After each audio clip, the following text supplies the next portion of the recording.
ನಮ್ಮೆಲ್ರಿಗೂ ದೊಡ್ಡ ದೊಡ್ಡ ಕನ್ಸುಗಳಿರ್ತವೆ ಅಲ್ವಾ? ಆದ್ರೆ ಆ ಕನ್ಸುಗಳ್ನ ನನ್ಸು ಮಾಡ್ಕೊಳ್ಳೋಕೆ ಬೇಕಾದ ಕೆಲ್ಸ ಮಾಡೋಕೆ ಯಾಕೋ ಮನ್ಸು ಬರೋದಿಲ್ಲ. ಮಹತ್ವಾಕಾಂಕ್ಷೆ ಒಂದ್ ಕಡೆ, ಸೋಮಾರಿತನ ಇನ್ನೊಂದ್ ಕಡೆ. ಈ ಹೋರಾಟ ನಮ್ಮೆಲ್ಲರಲ್ಲೂ ನಡೀತಾ ಇರುತ್ತೆ. ಹಾಗಾದ್ರೆ ಈ ದೊಡ್ಡ ಸಮಸ್ಯೆಗೆ ಸಮುರಾಯ್ಗಳ ಹತ್ರ ಏನಾದ್ರೂ ಪರಿಹಾರ ಇದೆಯಾ? ಬನ್ನಿ ಇವತ್ತು ಅದ್ರ ಬಗ್ಗೆನೇ ತಿಳಿದುಕೊಳ್ಳೋಣ.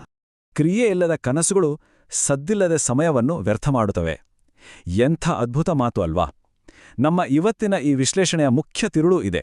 ಅಂದ್ರೆ ನಾವು ಸುಮ್ಮನೆ ಕನ್ಸ್ಕಂಟ ಕೂತ್ರೆ ಅದು ಸಮಯ ಹಾಳು ಮಾಡೋದು ಬಿಟ್ಟು ಬೇರೆ ಏನೂ ಮಾಡಲ್ಲ. ನಮ್ಮ ಮಹತ್ವಾಕಾಂಕ್ಷೆ ಕೇವಲ ಒಂದು ಭ್ರಮೆಯಾಗಿ ಉಳಿದುಬಿಡುತ್ತೆ. ಸರಿ, ಈ ತತ್ವವನ್ನ ಚೆನ್ನಾಗಿ ಅರ್ಥ ಮಾಡ್ಕೊಡೋಕೆ ನಾವು 4 ಭಾಗಗಳಾಗಿ ನೋಡೋಣ. ಮೊದಲು ಕನಸು ಕಂಡ ಸಮುರಾಯ್ ಬಗ್ಗೆ ತಿಳ್ಕೊಳ್ಳೋಣ, ಆಮೇಲೆ ಪ್ರೇರಣೆ ಅನ್ನೋ ಮಿಥ್ಯೆ ಬಗ್ಗೆ, ನಂತರ ಸಣ್ಣ ಹೆಜ್ಜೆಗಳ ಶಕ್ತಿ ಮತ್ತು ಕೊನೆಗೆ ಬದ್ಧತೆಯೇ ನಿಜವಾದ ಶಕ್ತಿ ಅನ್ನೋದ್ರ ಬಗ್ಗೆ ಮಾತಾಡೋಣ. ಹಾಗಾದ್ರೆ ಮೊದಲನೇ ಭಾಗಕ್ಕೆ ಬರೋಣ. ನಮ್ಮ ಈ ಪಯಣ ಶುರುವಾಗೋದೇ ಯೂಕಿ ಅನ್ನೋ ಒಬ್ಬ ಯುವ ಸಮುರಾಯ್ ಕಥೆಯಿಂದ. ಯೂಕಿಗೆ ದೊಡ್ಡ ದೊಡ್ಡ ಕನಸುಗಳಿದ್ವು, ಆದ್ರೆ ಆ ಕನಸುಗಳನ್ನ ಬೆನ್ನಟ್ಟುಕೊಂಡು ಹೋಗೋಕೆ ಬೇಕಾದ ಶಿಸ್ತು ಮಾತ್ರ ಅವನಲ್ಲಿ ಇರಲೇ ಇಲ್ಲ. ಯೂಕಿಯ ಕನಸುಗಳು ಏನೂ ಸಣ್ಣದಿರ್ಲಿಲ್ಲ. ಅವನು ಆ ನಾಡಿನಲ್ಲಿ ಅತ್ಯಂತ ಶ್ರೇಷ್ಠ ಯೋಧನಾಗ್ಬೇಕು ಅನ್ಕೊಂಡಿದ್ದ. ಬೇರೆ ಬೇರೆ ತರಹದ ಆಯುಧಗಳಲ್ಲಿ ಪ್ರಾವೀಣ್ಯತೆ ಗಳಿಸಬೇಕು, ಯುದ್ಧದ ಹೊಸ ತಂತ್ರಗಳನ್ನೆಲ್ಲ ಕಲಿಬೇಕು ಮತ್ತು ಎಲ್ಲಕ್ಕಿಂತ ಮುಖ್ಯವಾಗಿ ತನ್ನ ಕುಲಕ್ಕೆ ದೊಡ್ಡ ಗೌರವ ತರಬೇಕು. ಇದೆಲ್ಲ ಅವನ ಮನಸ್ಸಲ್ಲಿತ್ತು. ಆದ್ರೆ ಯೂಕಿಯ ಕನಸುಗಳಿಗೂ ಅವನ ನಿಜ ಜೀವನಕ್ಕೂ ಅಜಗಜಾಂತರ ವ್ಯತ್ಯಾಸವಿತ್ತು. ನೋಡಿ, ಶ್ರೇಷ್ಠ ಯೋಧ ಆಗ್ಬೇಕು ಅಂದ್ಕೊಂಡವನು ಬರೀ ನೆಪಗಳನ್ನೇ ಹೇಳ್ತಾ ಕಾಲ ಕಳಿತಿದ್ದ. ಪ್ರತಿದಿನ ತರಬೇತಿ ಮಾಡಿದ ಕಾರಣ ಅವನ ಕೌಶಲ್ಯಗಳೆಲ್ಲ ನಿಂತ ನೀರಿನ ಹಾಗೆ ಆಗ್ಬಿಟ್ಟಿತ್ತು. ಕೊನೆಗೆ ಅವನಿಗೆ ಉಳಿದಿದ್ದು ಪಶ್ಚಾತ್ತಾಪ ಒಂದೇ.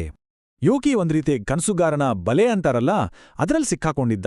ಅಂದ್ರೆ ಅಭ್ಯಾಸ ಮಾಡುವಾಗ ಆಗೋ ಕಷ್ಟವನ್ನ ಸಹಿಸ್ಕೊಳ್ಳೋ ಬದಲು ಭವಿಷ್ಯದ ಬಗ್ಗೆ ಸುಮ್ಮನೆ ಕಲ್ಪನೆ ಮಾಡ್ಕೊಳ್ಳೋದ್ರಲ್ಲೇ ಆರಾಮ್ ಕಂಡ್ಕೊಂಡಿದ್ದ. ಬರೀ ಯೋಜನೆ ಮಾಡೋದೇ ಮುಂದುವರಿಯೋದು ಅಂತ ಅವನು ಅಂದ್ಕೊಂಡಿದ್ದ. ಆದರೆ ಅದು ಅವನಿನ್ನ ನಿಜವಾದ ಕೆಲಸದಿಂದ ಇನ್ನೂ ದೂರ ತಳ್ತಾ ಇತ್ತು. ಸರಿ, ಯೂಕಿಯ ಕಥೆಯಿಂದ ನಮಗೆ ಗೊತ್ತಾಗೋದೇನು? ಸಮಸ್ಯೆಯ ಮೂಲ ಎಲ್ಲಿದೆ ಅಂತ ನೋಡಿದ್ರೆ ಅದು ನಮ್ಮ ಪ್ರೇರಣೆ ಅಥವಾ ಮೋಟಿವೇಶನ್ ಬಗ್ಗೆ ಇರೋ ತಪ್ಪು ಕಲ್ಪನೆ. ಸ್ಫೂರ್ತಿ ಬರ್ಲಿ ಅಂತ ಕಾಯ್ತಾ ಕೂರೋದು ಯಾಕೆ ಒಂದು ಸೋಲುವ ತಂತ್ರ ಅನ್ನೋದನ್ನ ಈಗ ನೋಡೋಣ. ಇಲ್ಲಿ ಅರ್ಥ ಮಾಡ್ಕೊಳ್ಬೇಕಾದ ಒಂದು ಮುಖ್ಯವಾದ ವಿಷಯ ಇದೆ.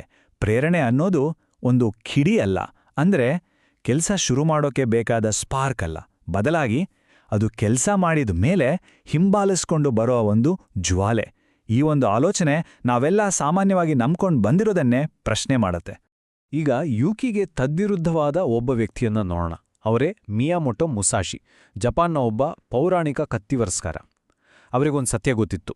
ಶ್ರೇಷ್ಠತೆ ಅನ್ನೋದು ಒಂದೇ ದಿನದಲ್ಲಿ ಯಾವುದೋ ಒಂದು ದೊಡ್ಡ ಶಕ್ತಿಯ ಸ್ಫೋಟದಿಂದ ಬರೋದಿಲ್ಲ, ಬದಲಾಗಿ ಪ್ರತಿದಿನದ ಸಣ್ಣ ಪುನರಾವರ್ತನೆಯ ಶಾಂತವಾದ ಲಯದಿಂದ ಅದು ನಿರ್ಮಾಣ ಆಗುತ್ತೆ ಅಂತ.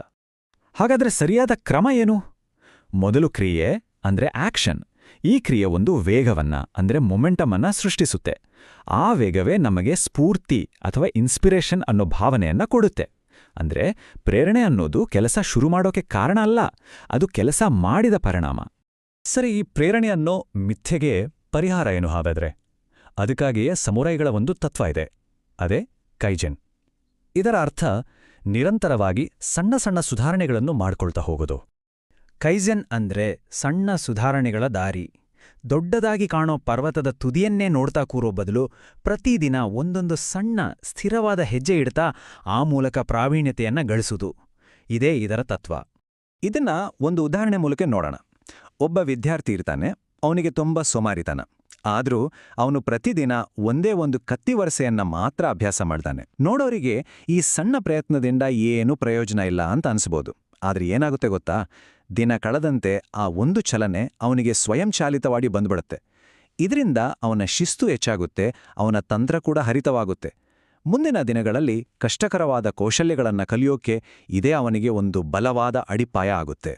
ಇದರ ಅರ್ಥ ಏನು ಅಂದ್ರೆ, ಅತ್ಯಂತ ಚಿಕ್ಕ ಹೆಜ್ಜೆಯಲ್ಲೂ ಅತಿ ದೊಡ್ಡ ಯೋಜನೆಗಿಂತ ಹೆಚ್ಚಿನ ಶಕ್ತಿ ಇರಬಹುದು. ಇದೇ ನೋಡಿ ಕೈಜೆನ್ ತತ್ವದ ಸಾರ.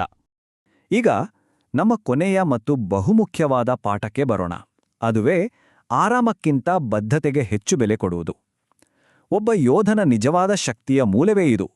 ನಮ್ಮ ನಿಜವಾದ ಶತ್ರು ಸೋಮಾರಿತನ ಅಲ್ಲ, ಅದು ಭಯ. ಯಾವ ಥರದ ಭಯ? 1. ಏನಾದ್ರೂ ಶುರು ಮಾಡುವಾಗ ಆಗೋ ಅಹಿತಕರ ಅನುಭವದ ಭಯ. 2. ನಮ್ಮಲ್ಲಿ ಶಕ್ತಿ ಕಮ್ಮಿ ಇದ್ದಾಗ ಬರೋ ಪ್ರತಿರೋಧದ ಭಯ. ಮೂರನೇದು, ನಾವು ಮಾಡೋ ಪ್ರಯತ್ನಗಳಿಗೆ ತಕ್ಷಣವೇ ಫಲ ಸಿಗಲ್ಲವೇನೋ ಅನ್ನೋ ಭಯ. ಈ ಭಯಗಳೇ ನಮ್ಮನ್ನ ಮುಂದೂಡಿಕೆಗೆ ಅಂದ್ರೆ ಪ್ರೊಕ್ರಾಸ್ಟಿನೇಷನ್ಗೆ ತಳ್ಳೋದು.